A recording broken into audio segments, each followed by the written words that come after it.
Housing Maltima said the Haitare lady, Haitabadinati, my BP, Hana Yamwangam Batu, Nemthar, Hoji 100 by 60 a lady, Hana 200 by 130 Lambato, Hoji Nemthar Akre, Nemthar Yam Nemthar give a day when a BP Wakana Bahida Kapaga, Tami Hoji, and no they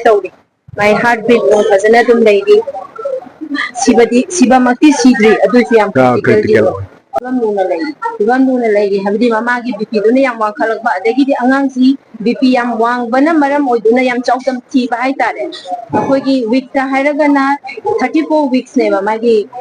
period of gestation higher the Kokubagi Matanje. Adu was high as the D28 weeks. I'm thinking a young pixel of me before. Aduna Manung the Mamai, Damsigato, Yarwitra and a Kali. RIMS की medical superintendent हुजे कवा नौरेम लेकाइदगी नुपी मसा अमगी मतंगदा मयाम ना ICU the लई हाइना press की सिलाउ मयाम लाइसे अदुगी doctor in charge न doctor उसानी gynae गी अकोना हाइजेनिंग बसी कवा नौरेम लेकाइदगी नुपी मसा सी प्रेगनेंसी गा blood pressure वांगबगी treatment तौरगा लैबनी हाइना माइचे सांगद fungi ngasi ga yuki pung ahum dagi yum dagi masi makoki masa nungaiti haina hairaga lakpani haina mai record singcheri I pung manga da sira yor kumatam da mai BPC 200 by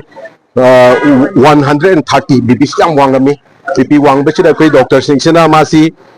yam kanna honaraga BPC putharakna ba hida kaptana khotana khonai tawudabu magi achuan kan treat tawbusira masi mai BPC haidaro yate na kan langnari ngai sira masi ज्ञान मांगी probably stroke तौरे हाइना Koyna CT scan के का तौबदा अदमाइना लवी अदुगा मासी ICU दा पुसलगा होजिक treatment तौरगा लई अदुना यारेगे hospital दा अकाय तोय थोक्तबा अमसुंग disturb तौबिदबा हाइबसे Manipur की ख्वाइदगी चिनबा hospital अमनी Narang नहान दा छात्र संघी प्रोटेस्ट दा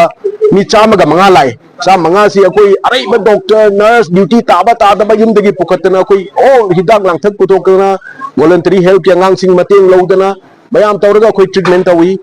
अदु मरक सिदा अवाबदी मी मैम थोमजलगा कोई वर्किंग डे याम डिस्टर्ब तौबीबा मसी तौबीगनो तौतोमा संदोकपीगनो अकोइना लेरिंगे सिदा टेलीफोन से नौतोबा अदु लेत्रेगा अदु मांग्रेगा अदु लेत्रेगा याम संदोई मसुम मैम से तौबीगनो रिम्स हॉस्पिटल से यारिगैदी अनाबा मैम अरुबा मैम लाखम थोपनीना अकोइ मधु सेवा तौजगे तौदु मैम की क्वेश्चन खुम्बा मैम की क्राउड मैनेज तौबसे कोइ याम अवाबम होय मसी हायरगाई मैम दा मतेंग पांगबियु रिम्स बदन रन तौबदा हायरगा लोसिंदो